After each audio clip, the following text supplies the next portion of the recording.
Hey everyone, and welcome. So today we're going to talk about something that I know gives a lot of you sleepless nights. IB mathematics. Yep. If you've ever stared at a problem and felt that knot of panic in your stomach, trust me, you are definitely in the right place. We're going to swap that fear for a rock-solid strategy and get you right on track for that amazing 7. So what's the big secret here? Do you have to be some kind of math wizard to conquer this thing? Absolutely not, and I really want you to hear that. The IB math exam, it isn't really a test of how smart you are. It's a test of your strategy. It's all about having a game plan. And today, you and we're going to build that winning plan together, step by step. All right, first things first, before you even touch a single problem, we need to build a really solid foundation. And no, I'm not talking about memorizing 100 formulas. I'm talking about getting your mind right and knowing your tools inside out. Honestly, this part is the most important one, so let's really dive in. You know, the biggest mistake I see students make year after year is trying to just cram formulas into their heads. Rote memorization. Sure, it feels like you're studying, but when you're under pressure in that exam hall, poof, it all just disappears. The real game changer is when you shift to a deep understanding, when you actually get why a formula works.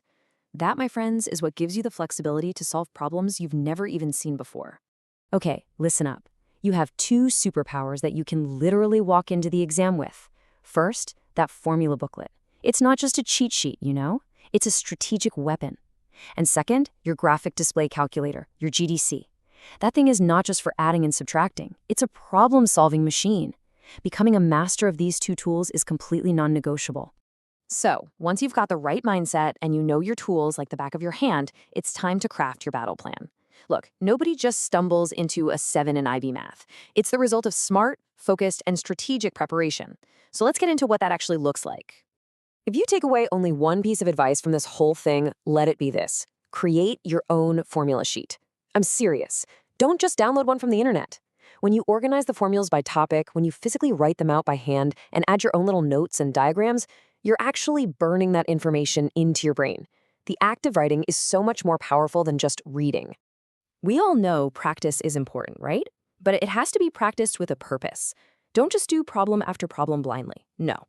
Go through past papers and look for the patterns. You'll see what the examiners love to ask. And every single time you make a mistake, write it down in a special mistake notebook. Ask yourself, was it a silly calculation error, or did I not get the concept? This is how you find your weak spots and make them strong. Now, here is a brilliant piece of strategy for the exam itself. You do not have to do the questions in order. Your number one goal is to collect as many marks as you can, as quickly as you can. So scan the paper and start with the questions you feel really good about. This builds your momentum, it boosts your confidence, and it means you've banked a bunch of easy points before the clock really starts to feel like it's ticking. Okay, so all this preparation, all this hard work, it all comes down to exam day. This is where your strategy really shines. Let's walk through the exact tactics you need from the moment you step into that exam hall. Those first 5 minutes of reading time, they are absolute gold. But here's the key. You are not there to read. You are there to strategize. Use this time to quickly flick through the entire paper, spot the topics, and literally mark the questions you're going to attack first. This is how you take control of the exam before you even write a single thing. You have to become a bit of a detective and figure out what the question is really asking you to do. And your biggest clue? It's the command term. If it says state or write down, it means they want a quick 1-mark answer. Don't waste time with long explanations.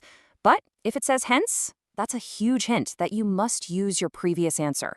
Knowing these terms is the difference between wasting time and banking easy marks. This is a rule you have to promise me you will follow. Never ever let one difficult question sink your entire paper. It's just not worth it. One tough problem is not worth the 5 easier marks you could get in the same amount of time. If you're stuck for more than a minute or two, circle it, move on, and come back later. It's amazing how sometimes the answer just pops into your head when you're not staring at it. All right, so we've gone through the whole journey, right? From mindset and preparation to what to do on the actual exam day. So, what's the one big idea, the ultimate takeaway that's going to lead you to that 7? This is it. Let me say it again. Strategy, not genius, wins this game. The IB math exam is like a puzzle or a game of chess.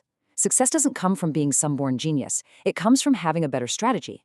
It's earned through consistent, smart work, by understanding the rules of the game and playing it better than anyone else. And you can absolutely, 100%, do this. So now, the final question is for you. This isn't just an exam you have to survive. It's a challenge. And with the right strategy, that challenge becomes a massive opportunity to show yourself and everyone else just what you are capable of. So, are you ready to take control and turn this challenge into your success story? I really believe you are.